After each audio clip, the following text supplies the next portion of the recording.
Cooper's Key's Ear Training Library for Musical Excellence, the only ear training course you will ever need. Relative pitch, like perfect pitch, is an aspect of our own musical awareness. It's not something external to us. When two notes are played together, for example, a B flat and an F, they form a certain relationship that really wasn't there before. Just like when you mix two primary colors, you get a new color, a secondary color. The relationships of sounds that are made when we combine notes together have names. And these names are based on the distances these notes are from each other. Let me ask you something. What sounds closer? This sound or this sound? Most people will say the first sound sounds like the notes are much closer together than the second sound. But how much closer are they? Are they closer by 4 notes, 5, maybe 6, 7? The answer to this question and many more comes to us through relative pitch training. B flat to an F is called a perfect fifth. It has a certain sound to it, and it's different than if I played a B flat to an E flat. The relationship between the two is different and it feels different. It is possible to know with certainty how far the notes are from each other because there's a relationship made when they're combined or played together in consecutive order. But this relationship is not a real thing. It's just our own perception, our own interpretation of what's happening. The B flat is sitting there minding its own business, and the F is sitting there also minding its own business. They really do not interact, but somehow they come to sound like one sound in your ears. So the relationships formed when notes are combined is all in our minds. They don't actually exist outside of our minds. It's a bit of an illusion. So again, in my example, when B flat is played, it really doesn't interact with the F. They are both minding their own business. But the mind puts the two together and produces a sound which sounds almost like one sound, when it's really just two separate sounds, the B flat on its own and the F on its own. To us, it makes a perfect fifth. So relative pitch is really about exploring how the mind works, how the mind interprets sound relationships in music. It's really an exploration of your own mind. Ear training is universal. It doesn't matter if you're into rock, pop, jazz, R&B, or even gospel, whether you play the piano, the guitar, or some other instrument. Ear training is the one topic where all musicians can come together and enjoy music despite their background or expertise. We're all dealing with how the ear interprets sound. You don't even need to play an instrument to partake in ear training. One of the first things you notice as you begin to partake in ear training is that your musical awareness improves over time. Your ability to unlock sounds becomes more clear. You gain the ability to unlock sounds or notes within chords. I use this exercise sometimes to show people what it means to unlock a sound or unlock notes in chords. If I played a chord like C, E, G, most people can hear the top note very clearly. With ear training, you can gain the ability to not just hear the top note but the middle note as well. How many of you could hear the E in the middle clearly, as clear as the G at the top? Some people may have not even heard the C at the bottom. Some people just heard a blurred sound, just one sound. They didn't hear 3 separate notes. Now if I increased that and played 4 or 5 notes, could you tell there were 4 or 5 notes, or would it still sound like one sound to you? See, with ear training, you gain this ability to unlock the sounds of chords so that you can hear the middle, the bottom note, and every other note in the chord. That's a skill that anyone can develop. It's not very mysterious or magical or far outside of your reach. If I played this tune, for example,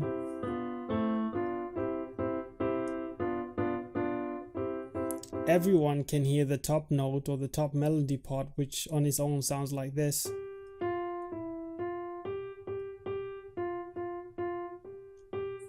But as musicians, we need to be able to hear the middle note as well and the bottom note, which sound like this. And ask yourself if you heard this the first time I played it.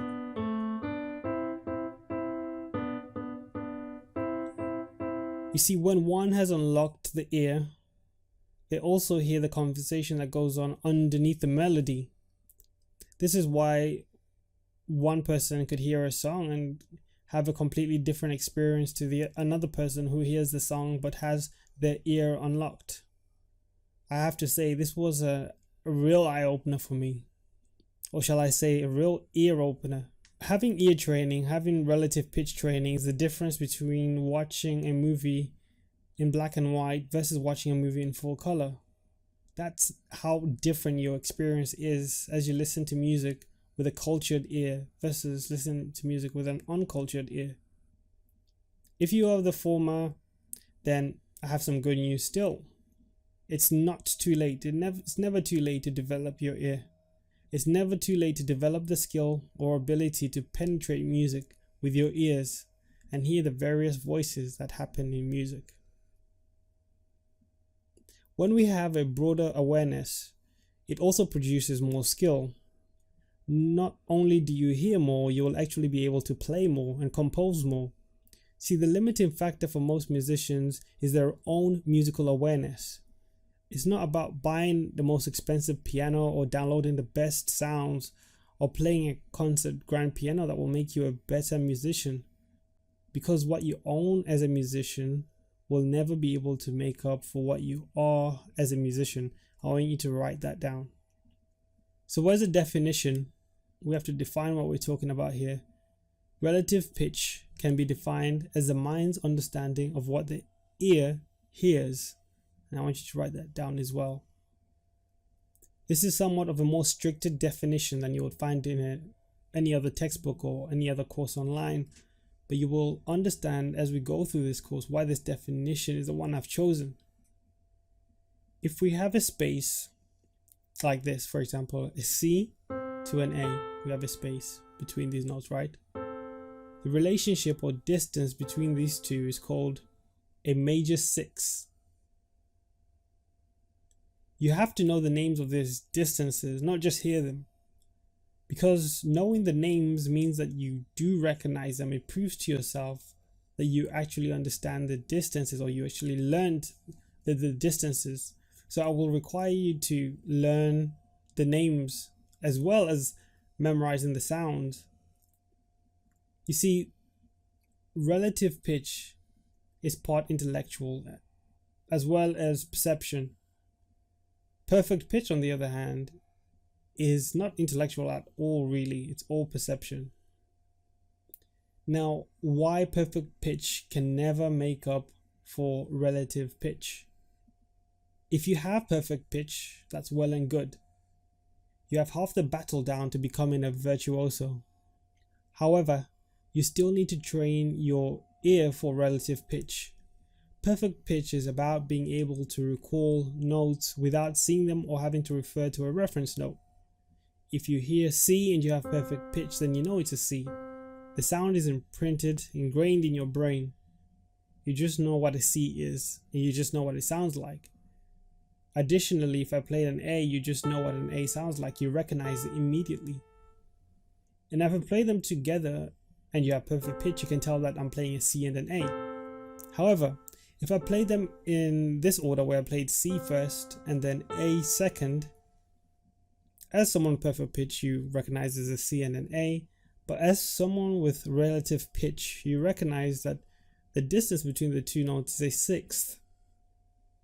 If I played the A first, then the C afterwards, someone with perfect pitch recognizes as a C and an A, but someone with relative pitch sees that the structure of the chord has changed. The distances between the notes is no longer a sixth, it's now a minor third.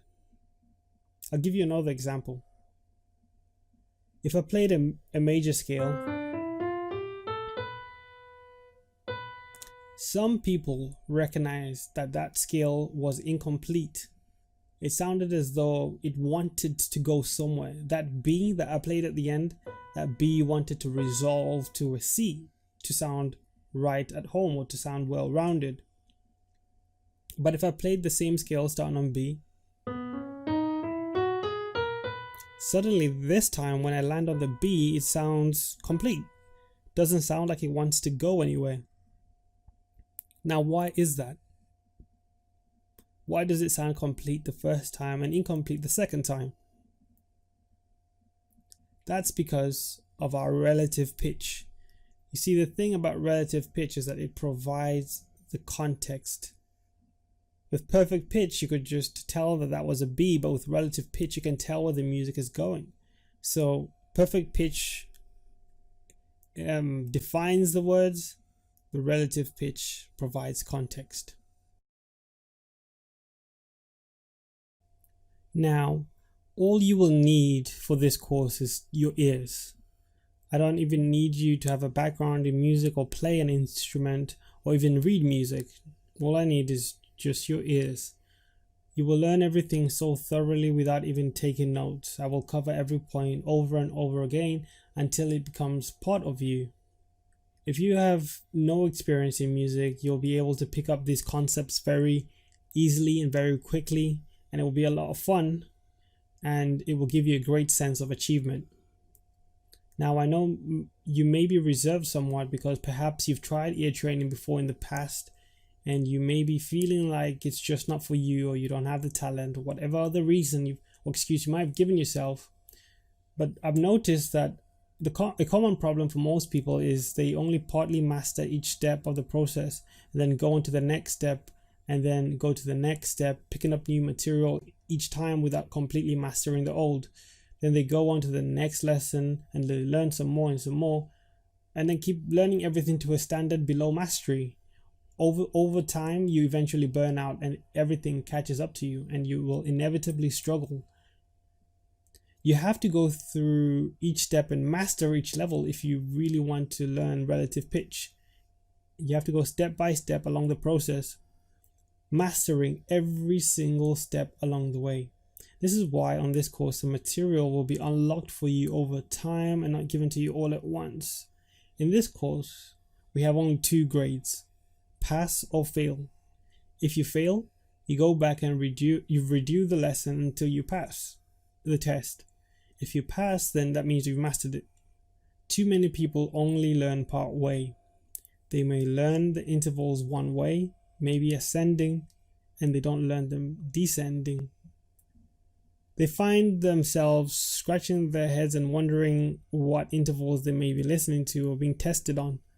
But the goal is that by the end of this course, you will have established relative pitch awareness inside yourself, and all the practical benefits will be yours because you will own it. I put specific emphasis on speed recognition of tones without even thinking too much about it.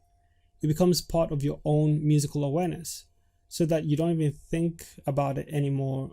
And so many people have come and gone through the course and have succeeded. And now it's your turn. And you'll be surprised because it won't take much. You will begin to see immediate benefits from the very first lesson every step of the way. You don't have to wait until the end to see benefits. Every single lesson, every single test you pass will give you immediate benefits. That's the great thing about relative pitch training. Now, there'll be a vast difference between the way your ears hear today and the way your ears hear when you graduate from this course. I can promise you that. A complete permanent change will occur in your musical awareness. And remember, music, I want you to write this down. Music will take you as far as you can hear. So real quickly, I just want to do some housekeeping. During your time at this course, I don't want you to take any notes. Now, I really meant it when I said all I require is your ears. If you don't understand something the first time, keep on listening because I will repeat concepts and ideas over and over again as the course goes by, and eventually you'll finally understand everything. Now, for those people who have done ear training before, you will need to start again from the beginning and tune up. because there may be some weakness in your ear that you are not even aware of. So we will start from the ground and tune you all the way up. Now maybe you're good, but I need you to become a master at this at every level. So I require you to start from the beginning. We will overhaul your whole ear from scratch.